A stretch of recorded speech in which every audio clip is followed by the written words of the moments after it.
A paz do Senhor, meus amados irmãos que nos acompanham através das mídias sociais, Facebook, WhatsApp, Telegram, Instagram, YouTube, sejam muito bem-vindos. Eu sou o irmão André do Monte e nós queremos trazer aqui um comentário breve sobre a lição do próximo domingo, Lição de número 9. Estamos aí falando sobre a defesa da fé, tá? Lição 9, quem é o Espírito Santo? Datada de 2 de março de 2025.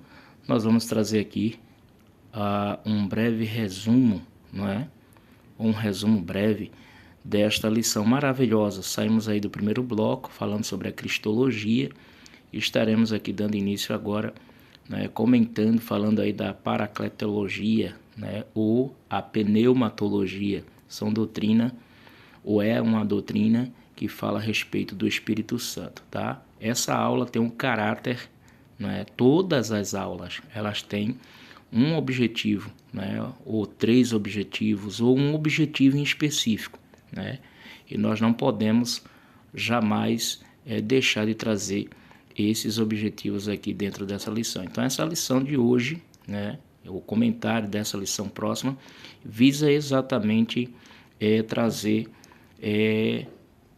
esse alvo, Então, deixa só um momentinho aqui. O objetivo primeiro é mostrar o Espírito Santo como consolador. Segundo, correlacionar a deidade e os atributos e a obra do Espírito Santo. Em terceiro e último lugar, identificar as heresias antigas e as formas como elas se apresentam atualmente, ok? Temos 2 leituras bases para trazer sustentação a esta aula de hoje, que é exatamente João 14, 16, 17, 20. A primeira leitura está em João 14, vai de 16 ao 26, ao 17 e pula para o verso de número 26. Temos uma segunda leitura, 16, 7, 8, 9, 10, 11, 12, 13, 14, Então, a gente vai estar fazendo essa leitura agora, tá? Ok? E eu roguei ao Pai, e Ele vos, E eu roguei ao Pai, e Ele vos dará outro Consolador, para que fiquem convosco para sempre. O Espírito Santo da verdade, que o mundo não pode receber, porque não o vê, nem o conhece, mas vós o conheceis, porque habita convosco e estará em vós. Mas aquele Consolador, o Espírito Santo, que o Pai enviará em meu nome, vos ensinará todas as coisas que vos fará lembrar de tudo quanto vos tenho dito. Todavia digo-vos a verdade, que vos convém que eu vá, porque se eu não for, o Consolador não virá a vós. Mas se eu for, enviar-vos-lo-ei, e quando ele vier, convencerá o mundo do pecado e da justiça e do juízo. Do pecado, porque não creem em mim. Da justiça, porque eu vou para o meu Pai, e não me vereis mais. E do juízo, porque já o príncipe deste mundo está julgado. Ainda tenho muito que vos dizer, mas vós não podeis suportar agora. Mas quando vier aquele Espírito da verdade, ele vos guiará em toda a verdade, porque não falará de si mesmo, mas dirá tudo o que tiver ouvido e vos anunciará o que há de vir. Ele me glorificará, porque há de receber do que é meu e vou-lo-á de anunciar. Na introdução da lição, o Espírito Santo é a terceira pessoa da Santíssima Trindade. Nesta lição, teremos o propósito de apresentar o Espírito Santo de acordo como está revelado na Palavra de Deus, bem como pontuar sua deidade, atributos e obras. Em seguida, veremos como, ao longo da história, algumas heresias em relação ao Espírito Santo é levado contra o ensino ortodoxo. Finalmente, veremos como essas heresias se apresentam atualmente.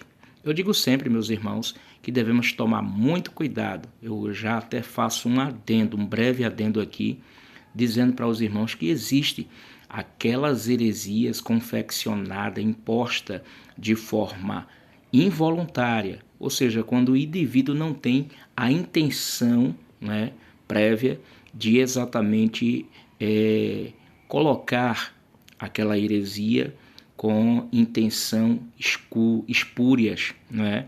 Mas ele tem aquela colocação ou aquela heresia expressada, pregada, sustentada por ele, exatamente porque há uma ignorância, né? Então tem essas duas vértices, né?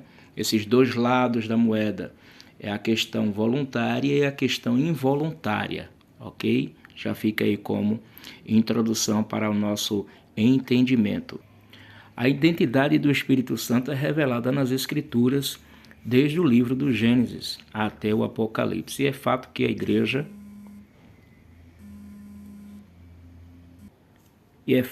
a igreja desde os dias apostólicos, o conhecia como Deus igual ao Pai e ao Filho.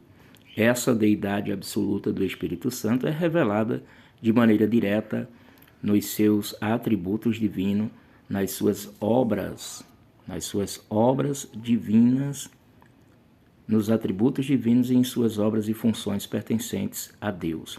Todos nós precisamos estudar, conhecer essas verdades ou essa verdade bíblica, pois desde a antiguidade existem heresias sobre a terceira pessoa da Trindade, o que vamos estudar na presente lição.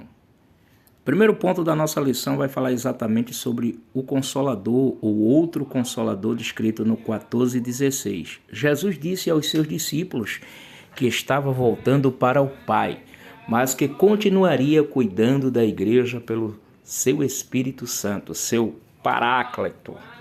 Alguém como ele que teria o mesmo poder para conservar ou para preservar o seu povo. A palavra outro, nesta passagem, é no grego allos. Significa outro da mesma natureza, mesma espécie e mesma qualidade. E os irmãos devem atentar a isso aqui, né? Isso nos faz recordar da mesma colocação, mas no uso semântico com outro sentido. A mesma palavra outro em um outro contexto, como por exemplo, outro evangelho.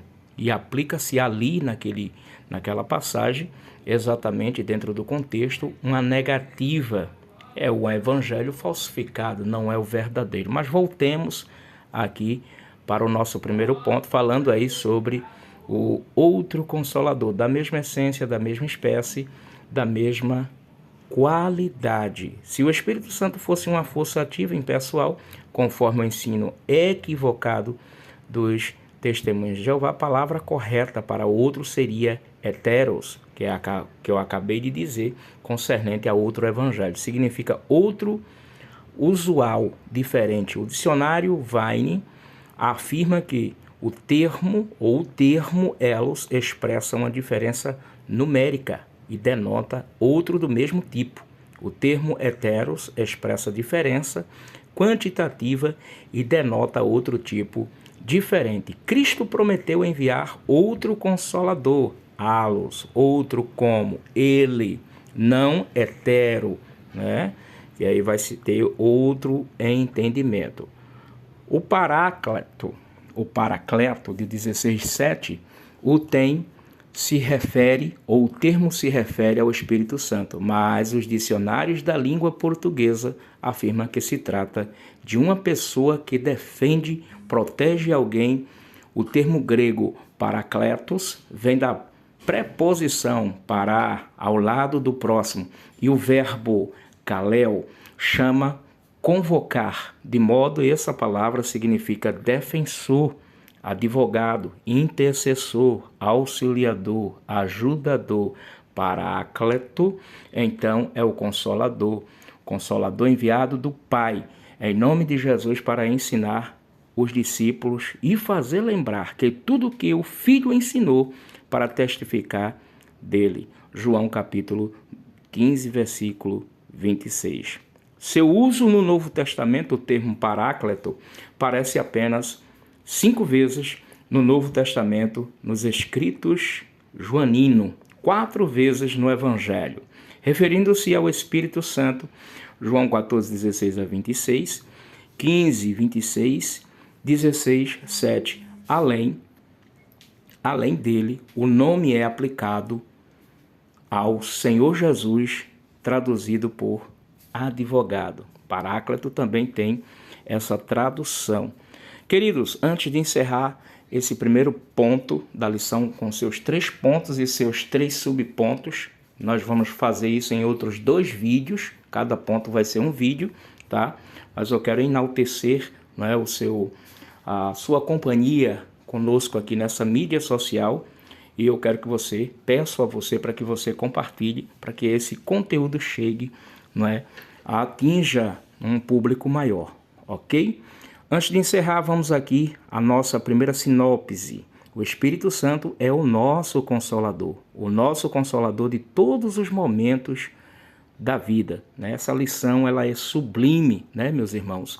Então, que os irmãos possam absorver os nutrientes espirituais que estão dentro desta lição, e que essa lição traga fundamentação, solidez para a sua continuidade, né? E foi um prazer estar com os amados irmãos neste primeiro ponto da lição, deste primeiro bloco, ou segundo bloco, iniciando aí o segundo bloco da lição de número 9, né? Datada aí do dia 2 de março, que por um acaso é o dia do nosso aniversário. Forte abraço, paz de Cristo, e que Deus te abençoe muito cada vez que te abençoar.